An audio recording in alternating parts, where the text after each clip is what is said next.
যে আমাদের পাশেরই মুসলিম রাষ্ট্র পাকিস্তান, তারা আজকে ট্রাম্পের সাথে দেখা করে গিয়ে ট্রাম্পের সুরে কথা বলার চেষ্টা করে। এটা আমাদের জন্য অত্যন্ত দুঃখজনক। আমরা মনে করি এইভাবে ট্রাম্পের সুরে কথা বলার মধ্য দিয়ে মুসলিম পাকিস্তান তার মুসলিম দেশগুলোর প্রতি একটি মুসলিম দেশ হিসেবে যে কমিটমেন্ট থাকা দরকার সেই কমিটমেন্ট ভঙ্গ করেছে।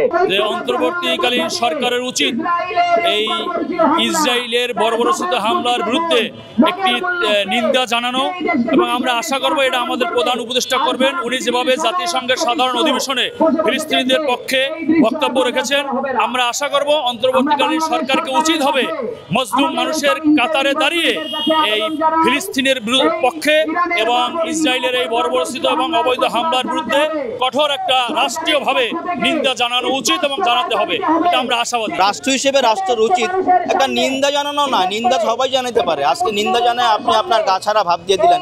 মুসলিম বিশ্ব যেরকম ভাবে বলতেছে যে নিন্দা জানাচ্ছি, এই নিন্দাটা যথার্থ না। আপনাকে কাজের মাধ্যমে প্রমাণ করতে হবে যে না, আপনি সত্যি এটা চাচ্ছেন। আমরা বিশ্বের 800 কোটি মানুষের উদ্দেশ্যে বলতে চাই, এইটা কেবলমাত্র কোন ধর্মযুদ্ধ নয়, এইটা মানবতার সাথে নেতানিয়াহু ট্রাম্পের দানবতার যুদ্ধ।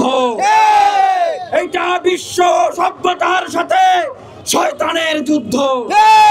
আজকে সমগ্র বিশ্বের মানুষদের উদ্দেশ্যে বলবো, মানবতার উদ্দেশ্যে বলবো যে যারা চুপ করে আছেন, আজকে যে দানবীয় কায়দায় এই মুসলমানদের উপরে হামলা করে তাদেরকে হত্যা করা হচ্ছে, তাদেরকে পাখির মতো গুলি করে মারা হচ্ছে, বম্বিং করে পাতার মতো উড়িয়ে দেওয়া হচ্ছে, 2 দিন পরে আপনার উপরেও যে দানবীয় শক্তি এভাবে হামলা করবে না, আপনি কিন্তু বলতে পারবেন না।